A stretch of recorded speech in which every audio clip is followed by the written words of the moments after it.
Hello, my name is Matthew Dallett and I'm the editor-in-chief of The Neuropsychotherapist.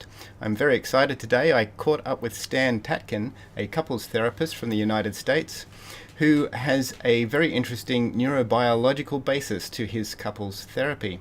So I'd just like to introduce you to him with this very brief interview. Well, hello, Stan Tatkin. Thank you very much for joining us here on The Neuropsychotherapist. Thank you, and I'm so happy. Finally, we're able to do this. Yes, we've had a few technical hitches, but finally we're connected. And it's just such a pleasure to be able to connect with you. You've been a bit of a hero of mine in terms of couples therapy, and you're Wired for Love, which I'll put details up below this video, has just been an outstanding little book, especially to be able to give to clients, because it just speaks so well about the neurobiology of their attachment. And yeah, it's a great resource. So I really want to introduce you to our readership. And maybe you can give us a bit of a background as to where you've come from and how you've got into couples therapy.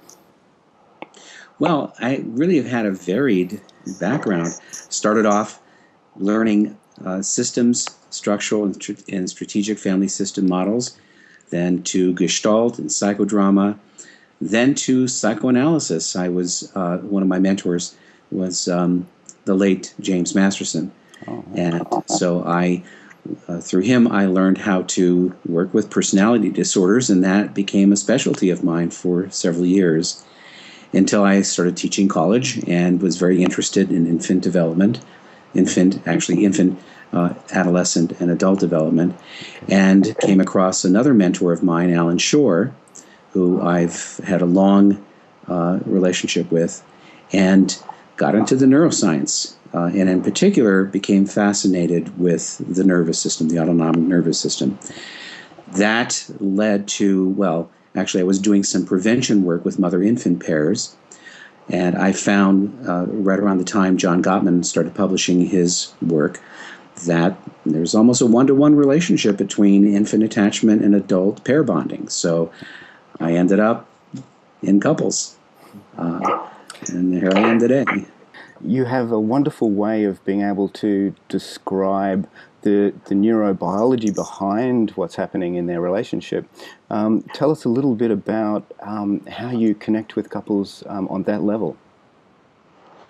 Well, the theory of PACT, which is the approach that I developed, a psychobiological approach, has at its core three major domains, making it a nonlinear theory.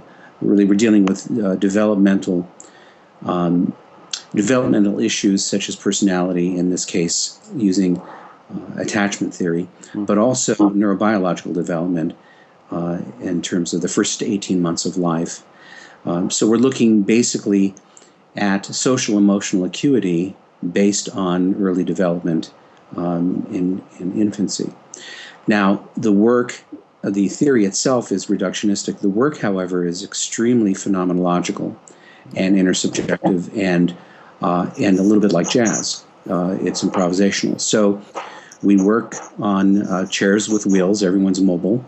We use digital video for playback to the couple at times. It's used very sparingly, but it's mostly used for data to research couples, research faces, to data mine, go back and look and see the mistakes we make as therapists, which is really valuable.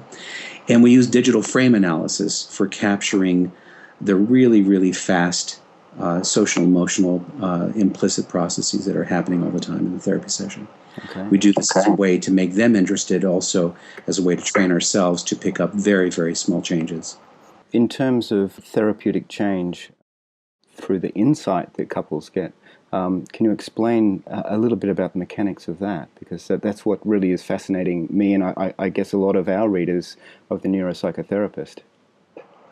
Well, in PACT, we are aiming basically for the lower areas of the brain, the subcortical areas. We're aiming towards, at procedural memory. So we have to use work that goes for somatic experiencing. movement, surprise questions, eye to eye, face to face, all sorts of things that we do, some tricks to basically bypass thinking. We want to see the body react. We want to see people act in real time. So this is really kind of an exciting, fun way of working with people. The insight or the changes really occur by working with the state in the therapy session, the states that are causing problems. So we believe that we're dealing with state-driven memory. So we have these longer sessions where we're able to trigger, problematic states in the couple, having nothing to do with conflict issues, but having to do with these very fast-acting, reflexes, going back to early attachment, but also arousal regulation problems. And that's how we're working. The change basically comes from our focus narrative, our therapeutic narrative focus on secure functioning. So what that means is that we expect couples to operate as a two-person psychological system, truly mutual and based on principles of fairness, justice, and sensitivity. So we have a very strong narrative that we're pointing toward, and we're putting pressure on the couple to move in that direction. Yeah. I love your concept of the couple bubble. Could you just explain just very briefly the concept of the couple bubble? Well, another way to look at it is we expect people to be in the foxhole together. Okay. They are protecting each other from the environment, from predators, from outsiders, and that's that two-person psychological system I was talking about, that they put the relationship first and that they are basically, guardians of the safety and security system that really allows them to exist and to do the things they're able to do in life. This comes from early studies with infants in terms of how many resources are taken up in the brain and the body when an infant is insecure. There's tremendous amount of resources. So basically, we are trying to steer the couple towards a model of secure functioning without insisting or requiring or needing them to actually be secure as individuals. Many of our readers are clinicians practicing out there in the field. What would you suggest? What sort of resources are out there for clinicians to sort of get on board with what you're talking about, the neurobiological basis of couples therapy? Well, there are a lot of great people out there that are integrating neuroscience into their work, and I would say any psychotherapy that's not multi-leveled in the sense of working with biology and neurobiology along with psychological theories probably now not up to the gold standard. The gold standard now, I think, is people really must understand how the nervous system works, how the brain works, and know much more than simply their psychological theories. So, but in terms of PACT, in terms of us, we have trainings all over the world, including Australia, which we haven't been back to for a while because our hosts are retired. So we're waiting to come.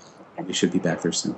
Thank you so much, Stan. I do hope that we'll be able to talk at a little bit more length at another time. I would love to. But it was just really good to be able to introduce you to our readership, and look forward to talking to you in the future.